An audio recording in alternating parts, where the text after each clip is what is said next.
যুবকেরা, আহারে আল্লাহর নবী সাল্লাল্লাহু আলাইহি ওয়াসাল্লাম পৃথিবীর জমিনে ভূমিষ্ঠ হবে। কলকি কোরআন 2 নম্বর অধ্যায় 11 নম্বর সূরাতে বলা আছে, দাদাশান সকল বকশ মাধবে মাসি মাধব যা কান্দাটা সাতু পুতরা পিতর দুষ্ট মনুষ্য সম্ভালে বিষ্ণু যশাস গিরিগে পাদ্রু বাবা মহা সুমতাং বিষ্ণু যশাস নরগমদত্ত বৈষ্ণব। পৃথিবীর জমিনে মানব জাতির কল্যাণ কর্তা হয়ে আসবেন একজন গুরু। তিনি আসবেন মাদক মাসের দাদা দিতে, তিনি আসবেন সাম্বালা শহরে। বাবার নাম হবে বিষ্ণু যশা, বাংলা করলে হবে আল্লাহর দাস, আল্লাহর বান্দা। আরবি করলে হবে আব্দুল্লাহ, মায়ের নাম হবে সুমতি, বাংলা করলে হবে সুন্দর মোহন। মায়ের নাম আরবিতে হবে আমিনা, বাবার নাম হবে আব্দুল্লাহ, মায়ের নাম হবে আমিনা, দাদার নাম হবে আব্দুল মুতাল্লিব, দাদির নাম হবে নাতিজা বিনতে খাব্বাব, বাবার নাম হবে আব্দুল ওয়াহাব জুহরি, মায়ের নাম হবে বারিরা, বাবার নাম হবে হারিস, দাদুর মায়ের নাম হবে হালিমা, দাদুর ভাইয়ের নাম হবে আব্দুল্লাহ, আর তার নাম হবে জনাবে মুহাম্মদুর রাসূলুল্লাহ।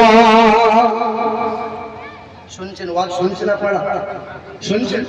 আচ্ছা, নবীর নামের নাম কি বললাম? বলুন বলুন, একজন করতে বলুন, কি নাম বললাম? শুনছেন না? ভুলে গেলেন? ভুলে গেছেন? এখানে যদি ভুলে যান তো বাড়িতে তো ভুলোর মা আছে, গায়ে হাত বুলিলে সব তো ভুলে যাবে।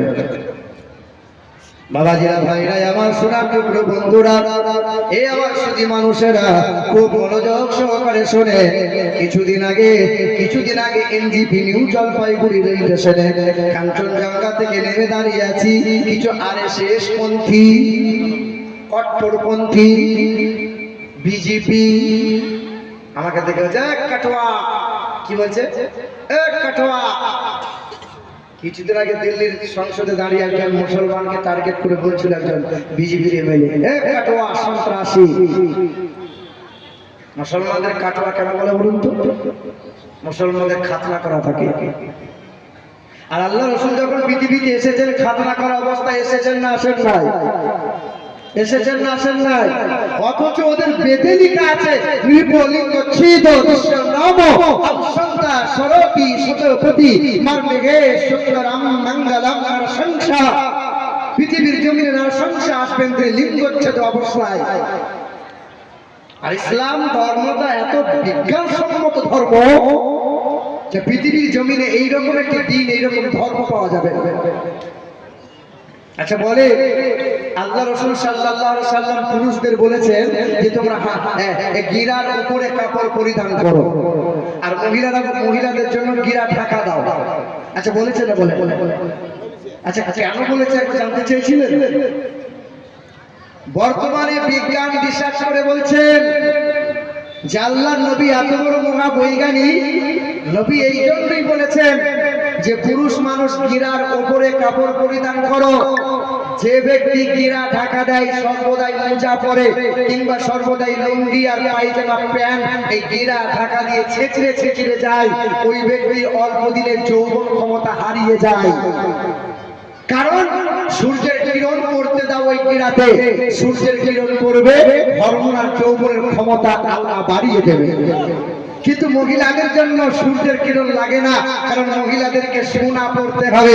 সোনা পরা মহিলাদের জন্য জায়েজ আছে, কারণ সূর্যের কিরণের যে ভিটামিন, যে প্রোটিনটা পাওয়া যায় ওই সোনা নামক ধাতুতে মহিলাদের ওই পূরণটা হয়। বলো সুবহানাল্লাহ।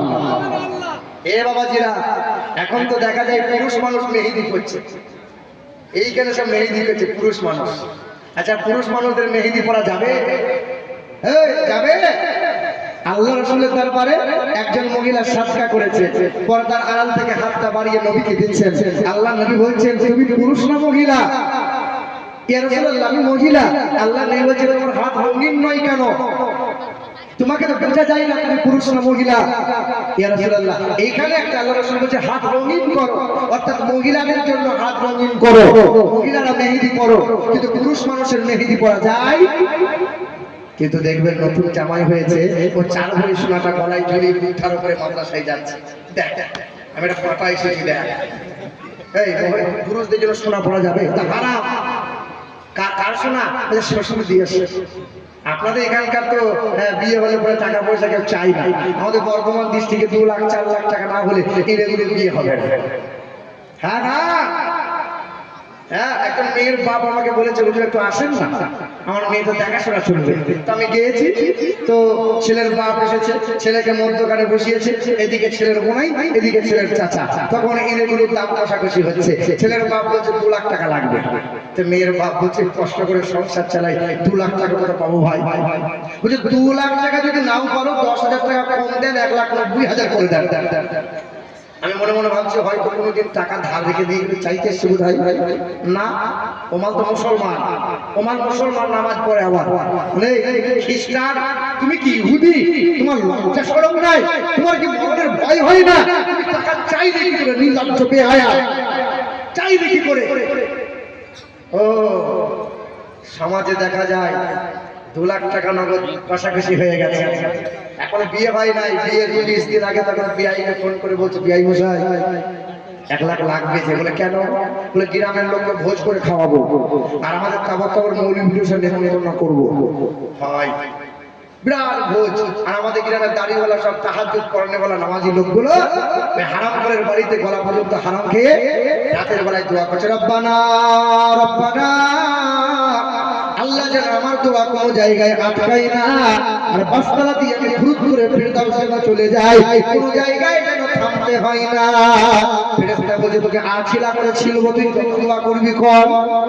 হারাম করে বাড়িতে হারাম খেয়ে হারাম করে দোয়া আল্লাহ কবুল করবে করবে না। এখানে যারা বেটার বিয়েতে টাকা নিয়েছেন, আমি বলেছিলাম 2 বছর আগে একজন আরজি করেছেন হুজুর ওই গজলটা একবার বলবেন। আদেশ করিল আল্লাহ পবিত্র কোরআনে, আদেশ করিল আল্লাহ পবিত্র কোরআনে, আর বিবাহ করিও যত আদম সন্তানে।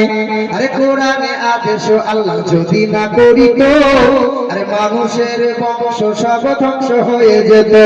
কিন্তু হাই বর্তমানে হইতেছে এমন, কিন্তু হাই বর্তমানে হইতেছে এমন, বেটির বিয়েতে বেটার বাপ নিচ্ছে কত কম। আরে কেউ বানিতে সোনা দানা, কেউ বা টাকা করি, আরে কেউ বানিতে সোনা দানা, কেউ বা টাকা করি, আরে কেউ বানিচ্ছে জমি জায়গা, কেউ বানিচ্ছে বাড়ি।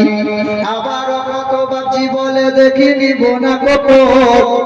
কিছু লোক আছে না নাই, টাকা নেবে না, যে এমন জায়গায় কোপ মারবো বিআই মন্ডি যেন ছেলে আমার মালিকানা হয়।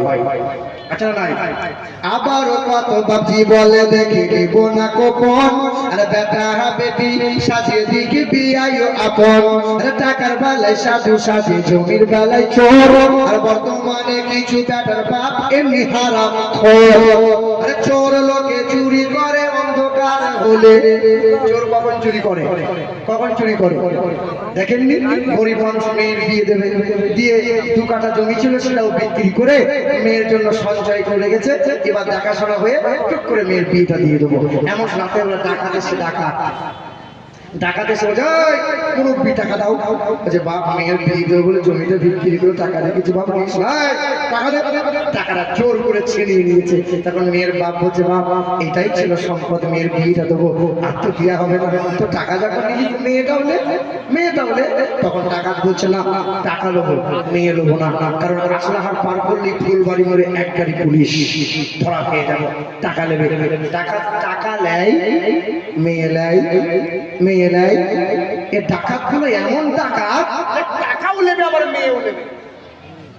হ্যাঁ, আরে গঙ্গারামপুর বাজারে শুনি বিক্রি হয় পাঠা, আরে গঙ্গারামপুর বাজারে শুনি বিক্রি হয় পাঠা, আরে পাঠার মতো বিক্রি করো তোমরা নিজের বেটা। আরে তোমার জন্য কত নারী বিষ পান করে, আরে কত নারী গলায় দড়ি দিয়ে ঝুলে মরে। এর জন্য কে বাদাই জানো? ছেলের বাপ। আরে বেটির বাপের কাছে নিচ্ছ তুমি শত শত অভিশাপ।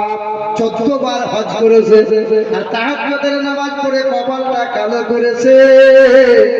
এই জানাজার ময়দানে আমাদের ইমাম সাহেব বলেছে বাবা কোদালের বাপ মরে গেছে, বাবা পাক্কা হাজি ছিল, টাটকা হাজি ছিল। বাবা সবাই আল্লাহর ওয়াস্তে মাফ করে দাও যদি কোনো ভুল করেছে বাবা। এ বলে কি বলে না? বলে কি বলে না? আচ্ছা মা বেঁচে থাকতে চাইতে হয় না জানাজার ময়দানে চাইতে হয়? কখন চাইতে হয়? আপনার গ্রামে কোনো লোক যদি মারা যায় ওই ব্যক্তির শেষ গোসলটা নদীর ধারে হয় না কলতলায় হয়? সত্যি কথা বল, কোথায় হয়? বাড়ির ভেতরে হয়, পর্দা করে হয়।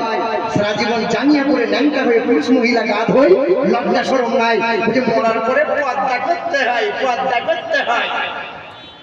মরার পরে পর্দা দাম নাই, বেঁচে থাকতে পর্দা করো। বেঁচে থাকতে জীবনে কোনোদিন মাপ চাই নাই। আমাদের গ্রামে ইউটিউবাররা এই কথাটা কেটে দিও বাবা। আমাদের গ্রামে একটা হাজি সাহেব, টাটকা হাজি বুঝলেন, ইউটিউবার যদি তোমার এই কথা যদি চলে যায় আমাকে গ্রাম ছাড়া করে দেবে। হ্যাঁ শোনো, টাটকা হাজি 2022-এ হজ করে এসছে, দিয়ে এত বড় তসবি, মক্কা থেকে তসবি নিয়ে এসে, তসবি এত বড়, দিয়ে মসজিদের সামনে কাতারে ঠিক 5 মিনিট আগে আগে যায়। সুবহানাল্লাহ সুবহানাল্লাহ সুবহানাল্লাহ। ও হাজি সাহেব এরকম করছে কেন? হ্যাঁ টাটকা হাজি, হ্যাঁ টাটকা হাজি, হ্যাঁ বাবা বাবা। সারা জীবন পরের জমির আল কেটে আল ডাকা করলে আর নামাজের কাতারে কাটা সোজা কর, কাটা সোজা কর। সাংঘাতিক হাজি তুমি। তোমার মরার পরে হাজি হয়ে মরবে বটে, কিন্তু কবর থেকে কোন পশুর আকৃতি নেবে বলা সম্ভব নয়। হ্যাঁ এখানকার অনেক হাজি সাহেব আছে বোধহয়, নাকি গো? রাগ করিয়েন না, আপনাদের কথা বলি না, আমাদের গ্রামের কথা বলছি। হ্যাঁ 14 বার হজ করো আর তাহাজ্জুদের নামাজ পড়ে কপাল কালো করো। শুনে রেখে দেন মুসলমানের ছেলেরা, যে ব্যক্তি ছেলের বিয়েতে পণ নিয়েছ, মাপ যদি চাইতে হয় জানাজার ময়দানে মাপ নাই। 40 করার সময় বড় বড় হুজুর নিয়ে 40 করো, মাপ তোমার নাই বলে যাচ্ছি, মাপ নাই, তোমার মাপ নাই। মাপ যদি নিতে হয় বিয়ের হাতটা ধরে মাপ চেয়ে নিও, যেটা দাবি করে নিয়েছিল সেটা ফেরত দিয়ে দিও। আল্লাহ বলে দিও বিয়ে বসে তুমি আল্লাহর ওয়াস্তে মাফ করে দাও, তোমার গলায় ফাঁস দিয়ে আমি জোর করে টাকা নিয়ে নিয়েছিলাম। বিয়ে খুশি মনে তোমাকে মাপ দেয়, তবে আল্লাহ মাফ করবে, নাহলে পৃথিবীর কোনো হুজুর তোমাকে মাফ করাতে পারবে না। এটাই সত্য। হে মুসলমানের শরণার্থী বন্ধুরা, আমার সঙ্গী মানুষেরা, কি বলছিলাম? ওয়াজ কি করছিলাম বলুন তো? কি ওয়াজ করছিলাম দিয়ে দিকে এলাম? ভুলে গেছেন আপনারা? আল্লাহর নবী কত বড় বৈজ্ঞানিক দেখে। নবী যখন এসেছেন খাতনা করা অবস্থায় এসেছেন না আসেন নাই? পৃথিবীর জমিনে আমেরিকার দেশের বিখ্যাত একজন বৈজ্ঞানিক, ওই বৈজ্ঞানিকের নাম হলো ডক্টর হুবিন। ওই মানুষটা রিসার্চ করেছিল মুসলমানদের খাতনা কেন করা হয়। 1 বছর নয় 7 বছর রিসার্চ করে নিয়েছিল। 7 বছর রিসার্চ করার পরে খ্রিস্টান ধর্মের পাদ্রীগুলোকে বলেছিল, হে খ্রিস্টান ধর্মের পাদ্রীরা, শিশুকালে বাচ্চাদের খাতনা করে দাও, খাতনা করে দাও, মুসলমানদের মতো চামড়া কেটে দাও। কেন কেন? রিসার্চ করে করে দেখলাম মুসলমানদের 4টে রোগ কোনোদিন হয় না। কেন জানো? মুসলমানরা ছেলে মেয়েরা বিশ্বাস করে পানি ব্যবহার করে, মুসলমানদের শিশুকালে বাচ্চাদের খাতনা করে দেয়া ভাই। এই দুটো কারণে মুসলমানদের লজ্জা স্থানে ক্যান্সার রোগটা কম হয়, এইডস নামক রোগটা কম হয়, গোনোরিয়া নামক রোগটা কম হয়, সিফিলিস নামক রোগটা কম হয়। সবচেয়ে মুসলমানদের এই 4টে রোগ কম হওয়ার কারণ হলো মুসলমানরা খাতনা করে দেয়। কত বামুন দেখিয়ে দেবো, গলায় পইতে নিয়ে বামুনগিরি করে। আমার চোখের সামনে 22 বছর বয়স থেকে খাতনা করতে হয়েছে, ঠাড়ো হয়ে দাঁড়াতে পারছে না। হ্যাঁ হ্যাঁ, হে মুসলমানের ছেলেরা, নওজোয়ান যুবকেরা, আব্বা জান ভাই জানেরা, ওয়াজ ভুলে যাবেন না। আল্লাহর নবী সাল্লাল্লাহু আলাইহি ওয়াসাল্লাম পৃথিবীর জমিনে ভূমিষ্ঠ হয়ে গেলেন। তবে না, নবীজি ভূমিষ্ঠ হওয়ার 49 দিন আগে, নবীজি ভূমিষ্ঠ হওয়ার 49 দিন আগে ওই জালিম বাদশা আব্রাহা কাবা ঘরটা ধ্বংস করতে গিয়েছিল, কাবা ঘর ধ্বংস করতে চেয়েছিল, ইসলামের নাম নিশানা মিটিয়ে দিতে চেয়েছিল। হে মুসলমান, আপনাদেরকে প্রশ্ন করি, কাবা ঘরকে ধ্বংস করতে পেরেছিল? না না, হস্ত বাহিনী নিয়ে কাবা ঘর ধ্বংস করে দেবে। আল্লাহ পাক রব্বুল আলামিন বলে, আমার ঘর আমি আল্লাহ হিফাজত করব, আমার হাফেজে কোরআনকে আমি আল্লাহ হিফাজত করব, আমার সম্পদকে আমি আল্লাহ হিফাজত করব। আল্লাহ পাক রব্বুল আলামিন আসমানের ঝাঁক ঝাঁক আবাবিল পাখিকে হুকুম করে দিল, ছোট ছোট আবাবিল পাখি তুমি কাপড় মুখে তুলে নাও। ছোট ছোট কাপড়গুলো মুখে তুলে নিয়েছিল। আল্লাহ পাক হুকুম করেছিল কাকড় নিক্ষেপ করে দাও 5 গ্রামের কাকড়টা 10 গ্রামের পাথরটা আমার আল্লাহ পাক 10 কুইন্টাল বানিয়ে দিয়েছিল জালিম হস্ত বাহিনী বাদশাদেরকে আল্লাহ সবাইকে ধূলিসাৎ করে দিয়েছিল